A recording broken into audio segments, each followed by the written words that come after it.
வாங்க மக்களே, இன்றைக்கி என்னென்னு பார்க்கலாம். இன்றைக்கி வந்து எங்கள் மாமியார் இறந்து 7வது நாளுங்க. 7வது நாள் வந்து பொண்ணுங்கள்லாம் வந்து படையல் போடுவாங்க.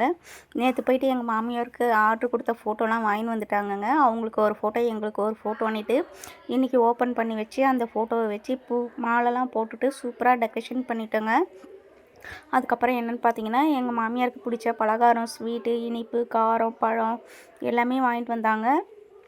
வீட்டில் இருந்து இட்லி, தாளிச்ச இட்லி, மசால் வடை, கேசரி எல்லாமே செஞ்சுட்டு வந்தாங்கங்க. எங்கள் இன்னொரு நாத்தனார் ராணி சித்தி செங்கல்பட்டில் இருக்காங்க. அவங்களும் வந்து அவங்க சித்திக்காக படையல் போட்டாங்க. எனக்கு அம்மா மாதிரி தான் அவங்க. எங்களுக்கு நிறைய செஞ்சுருக்காங்க, எங்களுக்காக கஷ்டப்பட்டுருக்காங்கன்ட்டு அவங்களும் வந்து இட்லி, வடை, கேசரி எல்லாமே செஞ்சு எடுத்துகிட்டு வந்தாங்க. அவங்களும் வந்து இலை போட்டாங்கங்க. இலையே ஃபுல்லாக ரொம்பிடுச்சு. அவ்வளோ அவ்வளோ சூப்பராக இருந்தது பார்க்குறதுக்கே. அவங்களுக்கு என்னென்ன பிடிக்குமோ சாப்பிட்றதுக்கு ஸ்நாக்ஸு எல்லாமே வாங்கிட்டு வந்தாங்க. நாங்கள் வந்து இது மாதிரி பேசிகிட்டு இருக்கும்போது, அவங்கள பற்றி சொல்லின்னு இருக்கும்போது, அவங்க படத்துக்கு வச்ச பூ வந்து கீழே விழுந்து எங்களுக்கு ஆசீர்வாதம் மாதிரி கிடச்சிதுங்க. அதெல்லாம் வீடியோ எடுக்க முடியல. ஏன்னா வந்து நாங்கள் பேசிகிட்டு இருந்தோம். தீபார்த்தனை காட்டினதுனால அதெல்லாம் எடுக்க முடியலங்க. கண்டிப்பாக அந்த மாதிரி சம்பவம் நடந்துச்சுன்னா அடுத்த முறை வீடியோவாக எடுத்து போடுறேங்க. இதெல்லாம் வந்து நம்பிக்கை உள்ளவங்களுக்கு நம்பிக்கைங்க, நம்பிக்கை இல்லாதவங்களுக்கு இல்லை.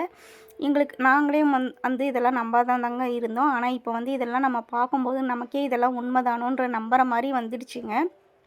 நான் எப்போவுமே உங்கள் கூட தான் இருக்கேன், அது மாதிரி சொல்கிற மாதிரி ஆயிடுச்சு. இப்போ வந்து படையெல்லாம் போட்டு தீபார்த்தனை காட்ட ஆரம்பிச்சிட்டேங்க. ஒவ்வொருத்தராக நம்ம வீட்டில் இருக்கவங்க எல்லாருமே காட்டினோம். வந்திருக்க சொந்தக்காரங்க எல்லாருமே காட்டினாங்கங்க. கற்பூரமும் நின்று நிதானமாக எரிஞ்சுது. சில டைமில் வந்து காற்றுல வந்து கற்பூரம் குளிர்ந்துடும். அதெல்லாம் வந்து சகுனத்தடை அது மாதிரி சொல்லுவாங்க.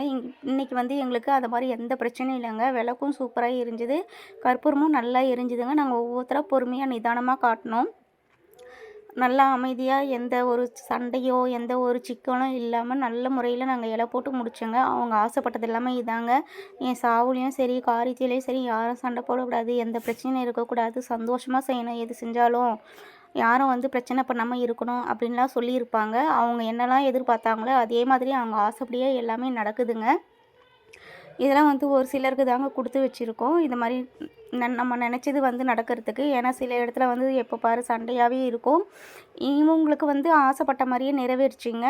நாங்கள் வந்து ஐயர்கிட்ட கேட்டப்போ அவங்க ஆத்மா வந்து நல்ல நேரத்தில் தான் பிரிஞ்சிருக்கு. அவங்க வந்து சிவன்கிட்ட போய் சேர்ந்துட்டாங்க. அவங்க வந்து பித்ருலோகத்தில் சேர்ந்துட்டாங்க. அவங்க வந்து மறுபிறவியாக பிறப்பாங்க. அதே மாதிரி அவங்க பிள்ளையோட பொண்ணு வயிற்றில் நான் முதல் குழந்தையா பெண் குழந்தையாக பிறப்பேன், என் பேரை வைக்கணும் அப்படின்னு அவங்க இறக்கத்துக்கு முன்னாடி 2 நாளைக்கு முன்னாடி எங்ககிட்ட சொன்னாங்க. ஐயரும் அதாங்க சொன்னார். நான் வந்து உன் பொண்ணு வயிற்றில் பேத்தியாக பிறப்பேன், என் பேரை வச்சு என்னை வளர்க்கணும் அப்படின்னு சொல்லி தாங்க ஐயரும் சொல்லியிருக்காரு. இதெல்லாம் உண்மையாகவே எங்களுக்கு ஆச்சரியமாக இருந்துச்சு. படையெல்லாம் முடிச்சுட்டு தீபார்த்தனை காட்டிட்டு நாங்கள் வந்து காக்காவுக்கு சாதம் வைக்க மொட்டை மாடிக்கு போனோங்க. நாங்கள் பால் எடுத்துகிட்டு வந்து முதல் நாள் காக்காவுக்கு படையல் போட்டு வச்சப்போ எந்த காக்கா வந்துச்சோ அதே காக்கா தாங்க, ஒத்த கால் காக்கா. அதுவும் லெஃப்ட் சைடு இல்லாத காக்கா. எங்கள் மாமியாருக்கும் லெஃப்ட் சைடு தாங்க கால் பிரச்சனையாகவே இருந்து அதே லெஃப்ட் சைடு காக்கா தாங்க இன்றைக்கும் வந்துச்சு.